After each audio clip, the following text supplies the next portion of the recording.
Now, once again, I post this not for sympathy. I post this for educational purposes. Okay.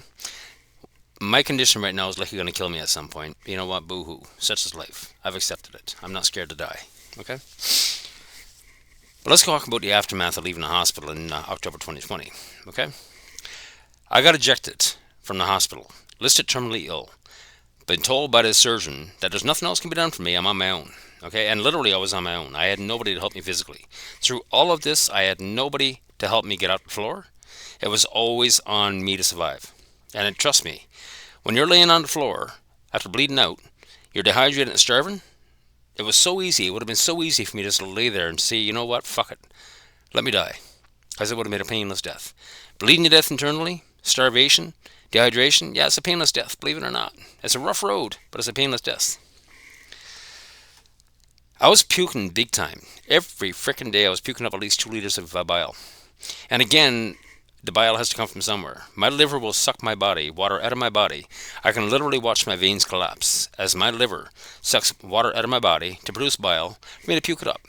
And once again, the bile is coming straight out of my bowel, my upper intestines. It's not coming out of my stomach, it's coming out of my bowel, through my stomach, up through my mouth. Okay? This has been going on now for 5 years. This stuff is caustic. I've got a case of gum disease. My teeth are in bad shape because of it. My lungs are shot because of it. Now I have a case of COPD because of aspirating bile into my lungs. Okay? Now understand, it took me a while to figure out that it was food that was causing it. I finally pinned down one food that helped me decrease the amount of puking I was doing. And that was chicken bologna and bread. I lived on chicken bologna and bread. No condiments for 2 years. 2 fucking years I lived on chicken bologna and bread. Because that was the only thing that I could figure out that actually ceased or reduced the vomiting. It didn't stop it. It was still happening.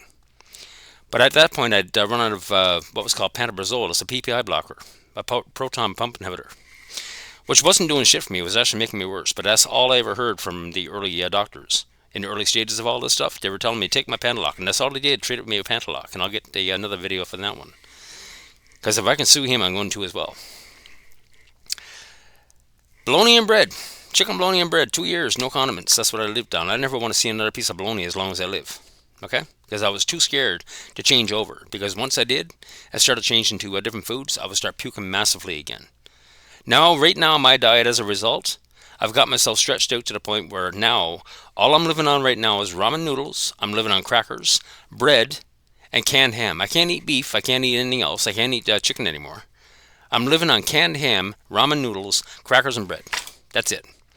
Right now I'm 140 pounds. It took me 3 years to put on 10 pounds because I've got worse than bariatric surgery. Okay? All of my duodenum, my ileum, and jejunum, most of my jejunum is all bypassed. And that's your main absorption areas. So the only thing that can absorb food and water, any kind of nutrients, is the rest of my bowels. And that's what I'm dependent on. Okay? Now, as a result, again, there's so many problems with my body right now. I'm surprised my brain still functions after all this. I've gone through and had a long talk with AI.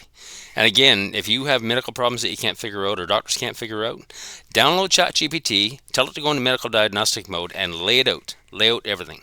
And I guarantee you, AI will frighten the shit out of you with the diagnosis it comes back with. I was so sick in 2020, I couldn't even absorb half the information I was being told. And a lot of times the doctors are coming in at 5, 6 o'clock in the morning, waking me up, and talking to me when I'm half asleep, still drugged up. Okay? And I'm wondering why I can't remember half of what went on. But now I know, because I was telling AI, you know what? I woke up with a nasogastro tube after having a bypass operation. Well, AI came back and said that doesn't make sense. If the bypass was open, you wouldn't have needed a tube. This is the kind of stuff that I was finding out. And it took me a while. It took me a few hours going through AI to realize that, you know what? There's some serious shit happening in 2020. There's some serious fuck-ups, and a lot of don't give a shit. Okay? Now, as a result of the bypass opening, and ever since that early September, I've been puking up for the last 4 or 5 years. Now understand, this is bile, this is corrosive. And all of the damages done by that bile is incredible. The fact, and I can produce video, I can show you a video if you want to see it, if anybody's got the guts to see it. You can actually watch me puke up 2.5 liters, okay? I've actually got video where you can actually watch my veins collapse because my liver is sucking my body dry. Now the problem is, where my duodenum, my ileum, and jejunum are blocked, bypassed right now because of the bypass, I can't absorb water like the average person. So if I drink a gallon of water, I might get 20 to 30%, whereas the average person will get most of it because I can't absorb it. I'm dependent on my bowels only, my rest of my small intestine and large intestine to absorb the water. So I can't absorb water as fast as everybody else can.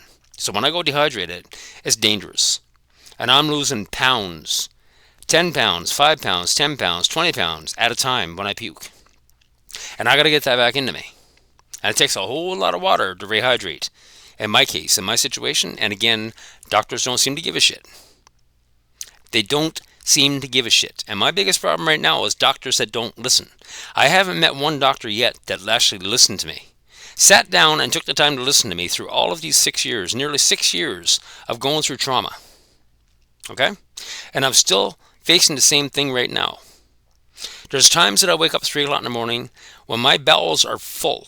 I've got 2.5 liters of friggin' fluid held in by that kink in my bowel.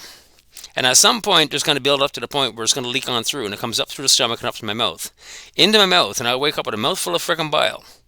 And that bile is going to aspirate right in my lungs. And now I've got a serious case of COPD. Now I'm taking inhalers for COPD because of it. Now, when you wake up with a mouthful of bile and a belly full of bile that's going to be coming out, there should be a bucket beside the bed.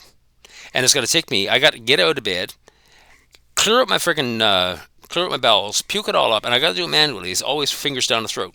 Always. Okay? So again, I've got damage down to my throat because of the fingers going down. And it's constant. 3-4 times a week generally. Okay? So now I've got my lungs full of bile at that point. I'm trying to keep awake, alive, long enough to get all this stuff out of my bowel. And at some point I'm going to pass it on the floor. Might be 10 minutes, might be 20 minutes, might be an hour. I don't know if I'm going to wake up. But at that point I'm suffocating. Okay? This is my life to date. Okay? And this is terrifying. But every freaking week I'm going through this. Week after week after week after week. And nobody gave a shit. Since I got ejected from the hospital in October 2020, I haven't had one phone call from any surgeon. I haven't had a phone call, a follow-up phone call from the AHS. I've never had a phone call from the Grey Nuns Hospital. Nothing. This is how much they care. And let me tell you something. I can't say anything bad about the nurses at the Grey Nuns because they were spectacular. I need to go back to the Grey Nuns one of these days and meet the nurses and let them know that I'm still alive, because I'm sure a lot of them may be freaking shocked, or they all be shocked. Because if it wasn't for them, I probably wouldn't have survived. Okay? That's the reality of my life today. So if you're in the same situation, I would love to hear from you.